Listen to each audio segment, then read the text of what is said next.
acknowledge, like Lina said, today is a joint Emory Disability, Illness, Divergent, Collaborative, and Humphrey event. So I would like to acknowledge the executive board of the Emory Disability, Illness, Divergent, Collaborative. Ms. Emily Winner is the vice president. Ms. Christine Jati, right there, is the advocacy and awareness chair. And Dr. Aisha Salian, right there, is the treasurer. Thank you guys for giving me the opportunity to learn from you on how to create a safe space for persons with disabilities in the Emory community. Now, every single one of us in this room must have met or know someone who is developmentally disabled. And the American system, the American government has done a lot to create an inclusive society for these persons. They have done a wonderful job, the health system and the government, and I applaud the system and the guys and all of you for creating such a wonderful system to include, to make the person with disabilities in the US feel included and feel like they are part of us. Now, let's look at the situation out of the US. Let's go to developing countries. Let's string it down to Cameroon. Ladies and gentlemen, my name is Jerome Nyaladinga, and I'm a lecturer of Applied Biotechnology and Public Health in the University of Buea, Cameroon. I'm Humphrey Fellow, president of the Emory Disability, ENS, and Divergent Collaborative, and founder and CEO of the Michael Gayam Bogart Foundation, also known as MGG Foundation. Our mission at MGG Foundation is to foster an equitable, accessible, and inclusive world for persons with disabilities in Cameroon. These are a few snapshots of representative pictures of some of the activities we've been carrying out in Cameroon. On the upper left is Boris. Boris was admitted to read international relations in the University of Buea. Being an orphan, he didn't have the resources to pursue his studies. MGG came in and fully equipped his room, and Boris is presently in the second year studying international relations. In one of the health campaigns we carried out in a village called Fomopia, in the western region of Cameroon, while the medical doctors were there carrying out the consultation and treatment and everything, I gathered the women outside and gave them a talk on safe reproductive habits. Right yesterday, I had an accident which was poorly treated, and upon getting well from the accident, from her knee to the ankle was the shape of a greater than sign. So when I was seeing that, I felt so uncomfortable about it, and I spoke to my friends at the MGG Foundation that what can we do? So amongst us, there's an orthopedic surgeon, and he said if you provide him with the materials, he will do the surgery for free. And that's what we did. Provide the materials, and he took this lady back to the theater, and this leg had to be broken again to straighten it, and that was she on the recovery bed. And I was also called upon when the Cameroon Academy of Sciences was doing a workshop to inform government on evidence-based policy. I was called upon to contribute on what I think the government can do better to create an inclusive world for persons with disabilities in Cameroon. While all this was going on, another situation was developing right there in the English region of Cameroon. There was an armed conflict which started in 2017. And ended somewhere around 2023. Now, for obvious reasons, I'm not going to go behind why this armed conflict is precipitated, but I'm going to focus on the effect it had on persons with disabilities. Now, these persons were disproportionately assassinated and abducted. There were the two eyewitness accounts of two gentlemen on two separate incidents. One gave a shot on the head and on the chest, and on both separate incidents, they died on the spot. All women and men were burned alive in their homes because they could not escape the violence. Of course, aid started flowing in, but because of the challenges faced by persons with disabilities, they could not access this aid. 40% of the health facilities in this region is not functional. The United Nations Security Council came in 2019, but that didn't help much. Cameroon is a signatory of the Convention on the Rights of Persons with Disabilities, but these terms are not respected. And we have recorded, documented evidences of where persons with disabilities actually lost their life because of stigma and discrimination. So, MGG Foundation looked at the situation and asked themselves, and we asked ourselves, what can we do? What can we do to address this situation? And you would clearly see that to address this kind of situations will require concerted and long-term efforts. So we sat down and came up with a number of ideas, we brainstormed, and I came with some of those ideas at Emory, and some of those ideas were actually fine-tuned by some people right there in the hall, my friends, my colleagues, the Rollins students, and my teachers, to fine-tune these ideas. So, what are we going to do? What do we have on the table to execute? Through the Emory Disability Initiative in Illness and Divergent Collaborative, we are working to establish a memorandum of understanding with the Rollins School of Public Health. I already had initial discussion with our dean sitting right here in front of me. So we're hoping to establish an MOU so that Rollins students and public health students in Cameroon will collaborate in field projects to gain experience so that we can come up with evidence-based policy and produce more healthcare professionals. MGD Foundation is working to establish an MOU with the Ministry of Public Health in Cameroon.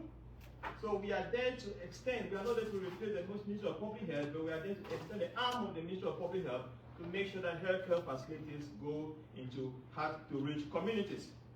MNGG Foundation also established an MOU with University of Goya to train Masters of Public Health students, because my background is biochemistry, molecular biology, immunology.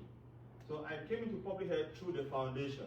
So if I want to train public health professionals from the University of Goya, I have to go into an agreement with the university. And of course, all of this cannot be done when we don't engage the community members and their leaders, as well as other local NGOs.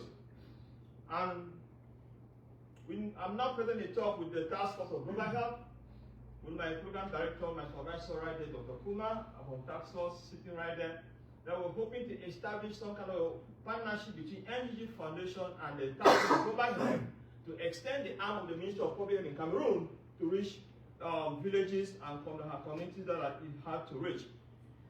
Now, of all these wide, diverse projects, what do we plan to achieve? What impact do we plan to create? 1, reduce poverty and help reduce the lives of persons with disabilities after displacement, increase access to essential health care by persons with disabilities, provide stronger legal protections, ensuring that they are not left behind in the peace and recovery process, reduce stigma, and increase social inclusion, making it easy for them to rebuild their lives, improve mental health and emotional resilience. And finally, with the help of Task Force for Global Health, execute disease elimination programs in Cameroon, and also be able to detect bio threats, and also be able to detect when diseases are either disappearing or appearing in the community. So, before I end my talk, I would like to bring out a few of the things I've been able to achieve as the Humphrey Fellow as for the past 7 months. Before I came to Emory in August last year, I supervised, I co-supervised 4 students, 1 in biochemistry and 3 in public health. And they defended their thesis, and of course, they interpreted the data as the student had the responsibility to interpret their own data and defend. But after the defense and after the defense, I had a feeling that people would not extracted all the information from this data. So before coming, I contacted Christy and Ken of the Emory program, telling them that I would like a faculty mentor with a statistics background. And they connected me to Dr. Ramesh Babu Manyam, who is presently in India to give a talk. I'm sure he's watching me online. So he suggested that I take a course in our programming, and he himself and his group look at all the data that we brought, to Emory, and brought in Python programming skills, Python don't know what it just made it more beautiful. That was awesome. And brought out more information, had more conclusions, more things discussed about due to his analysis. And this some manuscript was submitted for publication. So as I speak, we wrote 3 papers with Dr. Maniam. 2 have been published, and 1 is under review. And also 2 other papers have been published with Humphrey collaboration with Ishad Ahmed sitting right there. Now we have 1 manuscript. These papers, these 3 papers and these 2 ones were done by 3 students. One in biochemistry, who will look at the biomarkers of micronutrients in children below 5 with malaria, and that was done by Mr. Emmanuel Anu. He had it graduated last December. And then the other 2 papers were on looking at childhood immunization for children below 5 years. And then we looked at it from 2 different perspectives: the perspective of the caregiver of the children and the perspective of the healthcare workers. So that data was collected by Mr. Fred Ngwa. He's also defended graduated in NPH in December, and Dr. Lyonga Franklin.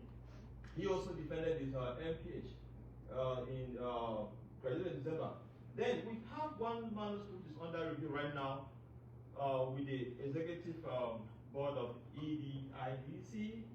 So I showed them this paper is working on the identifying social determinants of vaccine hesitancy in persons with disabilities. So I shared it with them to bring in that perspective, which they did, and we submitted and the present under review.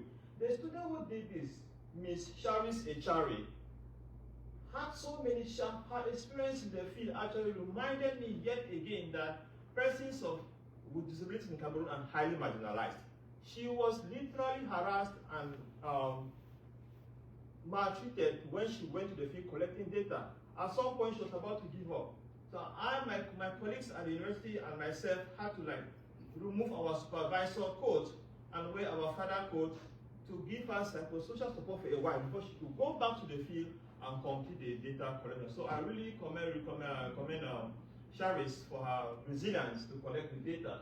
So yeah, she too graduated in December with an MPH. Now, one of the courses that my faculty mentor asked me to take, R programming, helped me in this meta-analysis. This meta-analysis is looking at the relation between GDP and access to childhood vaccination in 195 countries. I submitted this article to the British Medical Journal of Global Health, and the comments the reviewers sent back to me really knocked me off. Until Dr. Maniam asked me to take our programming, and I was able to apply that knowledge to answer the reviewers' questions, and they were happy with my answer, and the paper was published 2 months ago in the British Medical Journal of Global Health.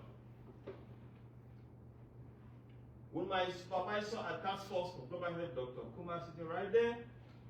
So he is training me to create this mutually beneficial partnership between Task Force and MGG Foundation to assist the Ministry of Public Health in Cameroon to make sure everyone in all the corners of the country have access to basic healthcare facilities. Thank you so much, Dr. Kumar. And the Assistant Minister of Public Health in Cameroon came visiting Emory last November. And Professor Castro and Christy connected me to him, and I had a discussion with him. And he was impressed by what we have done so far and said, okay, when you come to Cameroon, we are going to sign an MOU between your organization and the ministry so that you can assist us in carrying out projects. So as I speak, we are finalizing the terms of this MOU. And when I get back to Cameroon in June, I'm going to sign the MOU. An MOU has been established with the University of Boya, Cameroon, to train MPH students. Now, looking at the projects of MPH, we realize that we cannot do this alone. We need more partners on board. We need more collaborators on board. So I facilitated that process by registering the MPH Foundation in the state of Georgia And we recently got a tax exempt status from the IRS. So this is an open invitation to everyone who wants to collaborate with MGG Foundation. That they have we have open positions in the board. If you want to volunteer to give us ideas on how to grow and do things better, please, you are welcome. I'll be sharing my business card around so that if you need any one more information or you want to give an idea, please don't hesitate to contact us. And I remember recently I went to open an account for MGG Foundation at Twins Bank, and Twins Bank sent my debit card, and you see it has the logo of MGG Foundation on it. I think it's kind of cute. I'll keep this forever. And God willing, when I'll be talking to my grandchildren, I will tell them how it all began. So, and to end on a lighter note, of all the graded courses I took at MGP Foundation, at Emory University, of all the I scored 4 on 4. This is the first time in my life that I had a cumulative GPA of 4. So,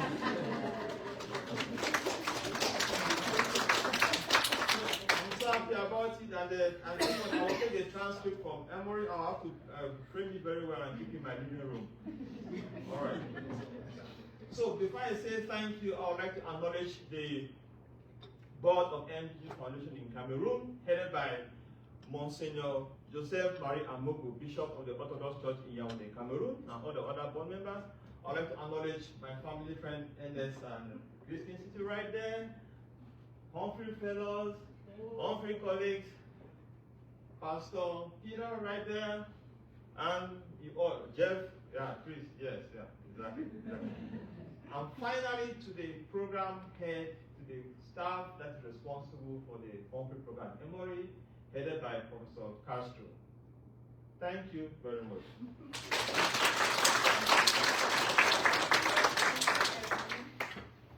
Amazing presentation. So it's time for the questions.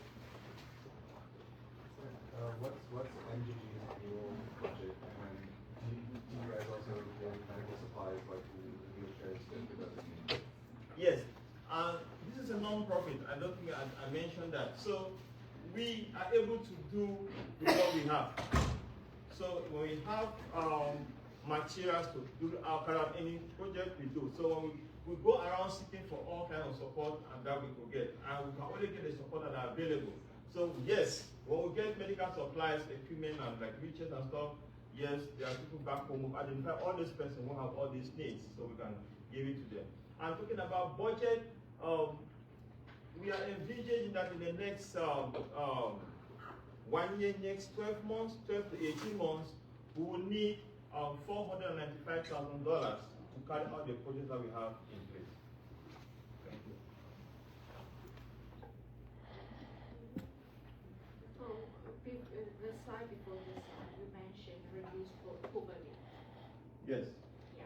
What will be your strategies to reduce poverty in Canada? Exactly. These are for persons with disabilities, right? So we are going to carry out skills or a workshop to give these persons skills, and then persons with disabilities that have already established some kind of business will go and evaluate it and see where they need increased capital to increase their business.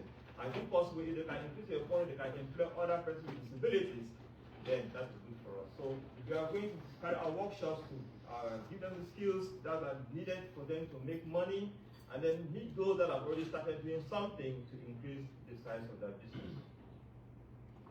Do you need to advocate with the government? Yes.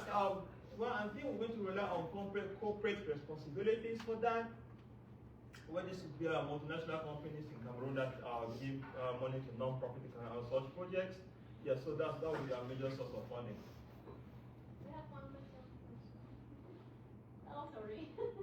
Just thank you for the great talk, Dura. My question for you is, how are disabilities viewed in the U.S. versus in Cameroon? What similarities or differences are there? Thank you. The similarity is that the disabilities are the same. That is similarity. And Also, the fact that we have Cameroonians who believe in giving back and making sure that the less privileged have what they have, that's another similarity.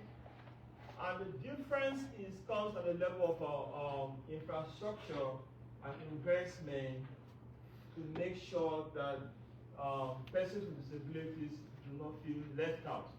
That is a huge difference because in Cameroon they feel so left out, but they feel that I've met in the US, even when I walk around, when you talk about accessibility, I see so many things that we put in place to make life easy for persons with disabilities. I see these marks on the sidewalks. Well, with the blind person walking, they can tell that I've come to the end of the sidewalk, and then you have all these markings on the button where you press to cross the road, everything is being put there. Even in the drugs in the pharmacy, you have these braces on it that a blind person can actually touch and know what drug it is. We don't have that in Cameroon. So I think we need to put more effort, and I understand the government of Cameroon cannot do it all because they have other greater challenges to more emergencies to worry about with so little money. So yeah, so that's why we are coming in to see if we can support them and make sure that persons with disabilities in Cameroon feel included in the general society. Thank you. Going off of that, can you speak to the legacies of colonialism and how that relates to how people with disabilities are treated in Cameroon, especially? Please say that again, sorry. Can you speak to how the legacies of Francophone colonialism Yes. and Anglophone colonialism in Cameroon, and how are there any differences between Cameroon between the Francophone and Anglophone parts for how people with disabilities are perceived or treated? Yeah, I think when it comes to how the challenges persons with disabilities in Cameroon face and how they are treated, there is no difference between the English-speaking region of Cameroon and the French-speaking region. No, they all have these challenges, and whatever they have available to them cuts across the whole country. Thank you. Thank you for such a beautiful presentation. Congratulations for all you're doing. So my question is not on the disability itself, but your papers on the vaccines. And one issue that we are dealing even in this country right now is the vaccine hesitancy because of the false propaganda. Because of that, the measles outbreak is really coming back in the United States as well. So do you have a sense of what is the current situation in countries like Cameroon in terms of vaccine acceptance in the population? And if it is not, how people like you through your foundation can really address it? Because that is an important thing to prevent some of the disabilities itself, like polio and other things. Thank you so much for the wonderful question, Dr. Kumar. Just to mention that NGG Foundation was the first entity in Cameroon to carry out a study on vaccine hesitancy. So immediately COVID-19 broke out and they were that rush to come up with a vaccine, we went straight to the field and sampled people's opinion. And this paper was published in 2021. We saw a vaccine that by then the vaccine was not available when we carried out the study. And we're asking people if they will take and if they will not take and why they would or why they will not. And the vaccine hesitancy in Cameroon in 2021 was actually done in 2020 and 2021 was 85.6%. I was so high. Africa was so low. And then the government put on some strategies in place to use media to prepare people's mind to accept the vaccine. I think that after the paper was published, the vaccine was brought in 2 months later. And they did all they could. Then 1 year later, in 2022, we carried a follow-up study to see if anything has changed, to find out whether the policy of the government has made Cameroonians to accept the vaccine. But unfortunately, it decreased statistically significantly. P-value was good from 85.6% to 68.3%. So you see that even though the p-value said it was significant, but we all know that with the hesitancy of close to 70%, we are not doing anything in public health. So yes, it's a real issue. And I think what can be done to resolve this is, as I was saying, talking with my friend Isha the other day. Rather than giving all these billions of dollars of bringing aid into Cameroon, bringing medication and bringing stuff. They should rather pick Cameroonians and train them and give them the capacity to actually produce the therapeutics right there in Cameroon. Because when I want to come, when they're bringing drugs or vaccines to the community and the community members see one of their kind, they are likely to trust it. Unlike seeing somebody who looks different from them and telling them that this is good, they have that hesitancy in them. So if they can train more Cameroonians in terms of capacity building to be able to do these things, and they know that we know that this is vaccine is right there in our country, I think people would tend to accept it more. So and I want to think that the amount of money that they would need to intentionally train Cameroonians on the skills to produce therapeutics, that's vaccines, drugs, and test kits, and transfer the technology as well as remove all these restrictions on licenses, and as well as the standards. The Western world has done a formidable job making sure that vaccines are safe, drugs are safe, wonderful. So they could simply transfer that information and that knowledge and that technology right in Cameroon, instead of pumping billions of dollars in aid and aid and aid and aid. So that they teach us how to fish rather than giving us fish every day.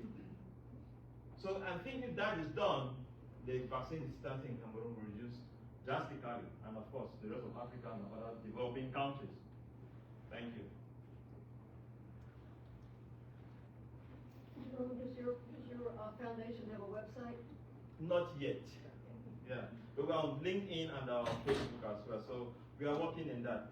So that is why we are now taking baby steps. So we need you guys on board to make us start. Instead of crawling, we should be running. Yeah. So while just take one card and pass to the next person, please. Just take one and pass. Yes, just take one. You just take one and give to the next person. So please, one, I guess you're welcome to approach us, please. Thank you.